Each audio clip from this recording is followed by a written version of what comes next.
Antes de abordar o tema que me traz à tribuna nesta tarde, eu quero aproveitar para ratificar os cumprimentos pela comemoração hoje do Dia Nacional da Defensoria Pública. Hoje, no Brasil, existem mais de 6.300 defensores públicos. Só no meu estado, no Rio Grande do Sul, são 368 defensores públicos estaduais.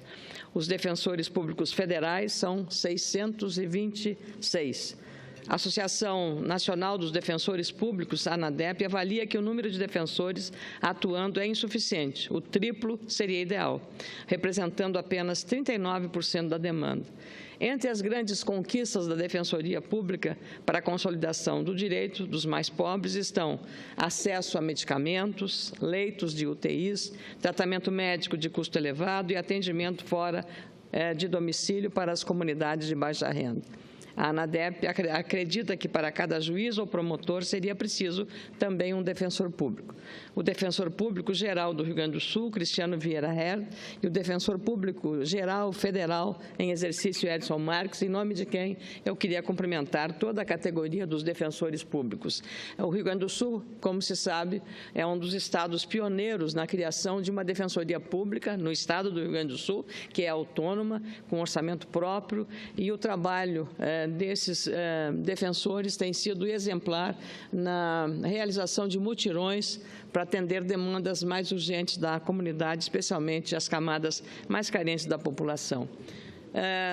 Senadora Ângela Portela, nós hoje, na Comissão de Agricultura e Reforma Agrária, continuamos fazendo uma audiência pública para debater uma questão interessantíssima e, do ponto de vista social e econômico, mais relevante ainda, que é evitar o desperdício de alimentos. Esse trabalho está sendo construído com várias mãos, porque existem, tramitando na nossa comissão, pelo menos 3 projetos que tratam desse tema. Eu tive a honra de ser relatora de um projeto de autoria do senador Jorge Viana, feito com base nas experiências internacionais, especialmente da Europa, do aproveitamento exatamente dos alimentos para a distribuição das frutas, das verduras, dos produtos não perecíveis, até dos alimentos servidos nos refeitórios coletivos para as comunidades. Eu fico muito feliz em abordar esse tema porque o meu estado, o Rio Grande do Sul, foi o pioneiro há mais de 15 anos, há 16 anos precisamente, criou um banco de alimentos. E criou um banco de alimentos de uma forma de disseminação da ideia que já está em todo o estado do Rio Grande do Sul e agora se irradiando para outros estados da federação e até para outros países. E o grande segredo do sucesso do Banco de Alimentos do nosso Rio Grande do Sul, comandado pela Federação das Indústrias, do seu Comitê de Cidadania, ele tratou de criar uma cultura de voluntariado que responde pelo trabalho de coleta e distribuição dos alimentos. E não se limita apenas a alimentos, que seria a parte prioritária, mas a tudo que é aproveitável, reciclável, desde material de construção até vestuário, passando por livros, e isso tudo dentro de uma parceria muito bem construída com as universidades, o que nós chamamos de academia.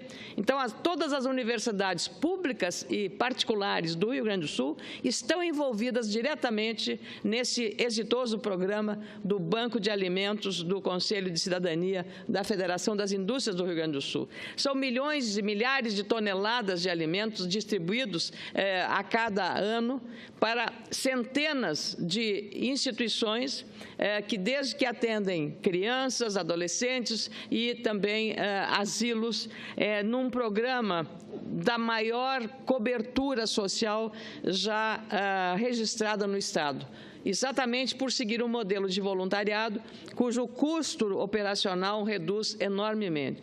a coleta das frutas nos CEASAs ou nas feiras públicas, a coleta dos alimentos nas redes de supermercados, que são aquelas que decidiram participar do programa, nem todas estão, mas as que estão, até a distribuição.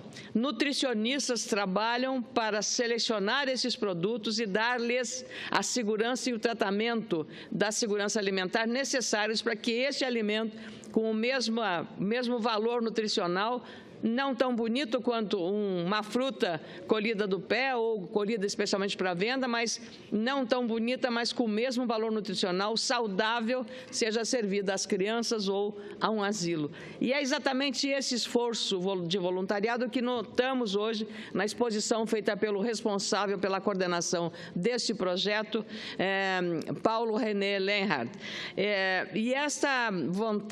Berardo, nessa vontade de construção de um projeto audacioso como esse, o que nós percebemos hoje?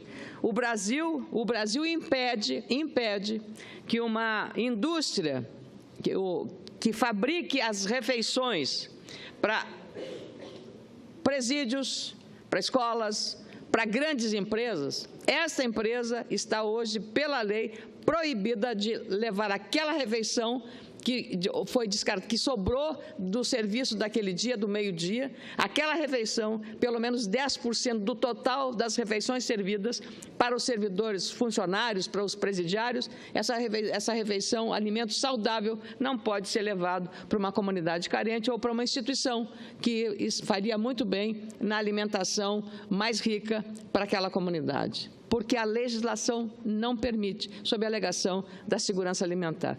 Eu quero voltar de novo ao caso do Rio Grande do Sul. Há 15 anos, a alimentação produzida num restaurante coletivo, ela é levada na mesma temperatura, numa caixa térmica da cozinha onde é fabricada, ao refeitório onde será servido na instituição que está participando do programa, a que vai ser beneficiada. Então, o doador, ela vai receber lá a alimentação com a mesma temperatura para ser servida e consumida naquela hora. Agora, isso há 15 anos, e nesses 15 ou 16 anos, não houve um caso sequer, isolado que seja, de qualquer tipo de problema de saúde das pessoas que consumiram essa alimentação. Exatamente pelo papel que as nutricionistas, lá na ponta e lá na instituição beneficiada, trabalham. O rigor e o zelo. Isto é o fundamental. Então, o que nós vemos são as barreiras legais que impedem esses refeitórios de fazer. Ora, nesse momento que nós estamos com alto índice de desemprego, com diversos problemas sociais acontecendo no nosso país e uma tendência possível de, se não houver recuperação da economia, agravar-se, nós temos um espaço de fornecer esta alimentação para essas instituições de maneira muito segura, de uma maneira extremamente eficiente. No caso do Rio Grande do Sul, pelo voluntariado, as instituições, as empresas, os clubes de serviço, os escoteiros, toda a comunidade se envolve.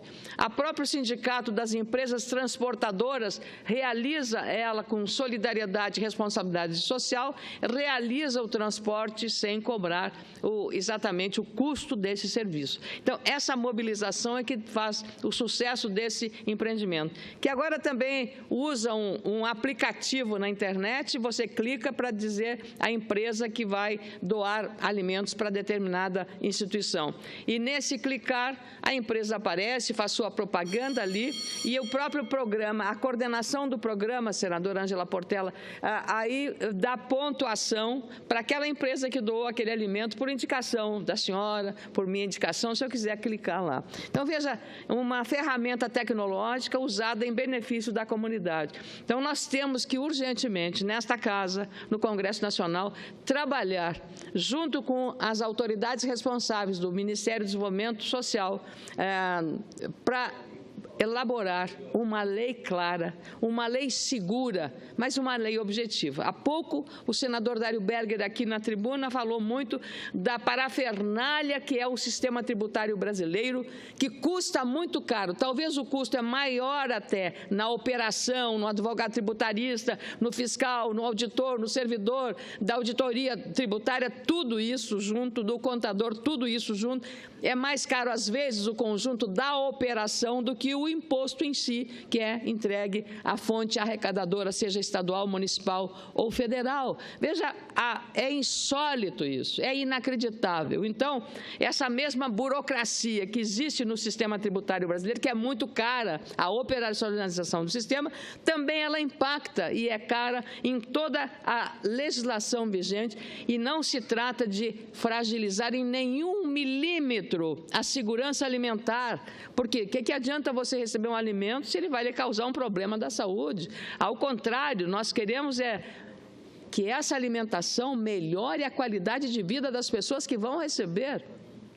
E claro que as pessoas vulneráveis, crianças ou pessoas idosas, terá que ter um cuidado redobrado na qualidade dessa alimentação.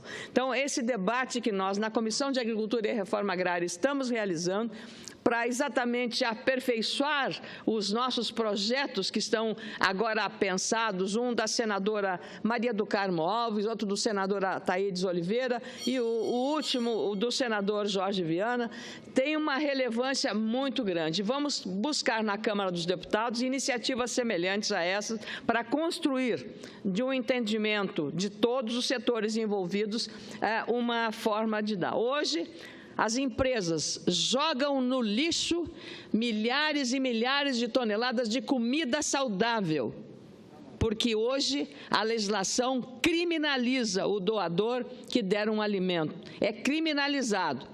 Outros, agora na Europa, está sendo multado quem não doar os alimentos. Quem jogar fora alimentos vai ser pesadamente multado.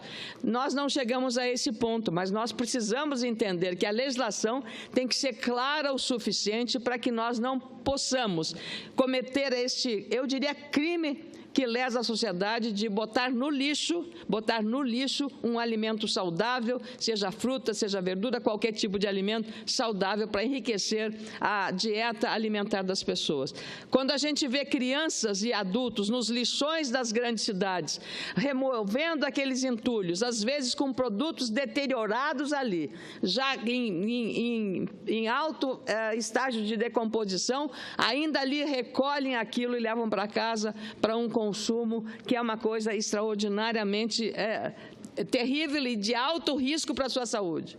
E aí a lei não permite que aquela comida saudável vá ser entregue em condições seguras do ponto de vista da sanidade, da própria saúde de quem vai consumir. Então, eu queria trazer esse tema aqui, senadora Ângela, porque penso que o Brasil inteiro devia se mobilizar nesses aspectos, porque é tão fácil é bom você fazer a campanha do agasalho, fazer várias campanhas, as pessoas querem ajudar, mas é preciso ter uma regulamentação que não penalize quem queira ajudar, não crie essa mentalidade de que vai ser condenado por 3 a 6 anos de prisão se cometer algum problema na alimentação que está fornecendo. Claro que tem que responder isso por esse equívoco, mas não podemos cometer. Eu queria, por fim, não menos importante, trazer aqui brevemente, senadora, alguns dados que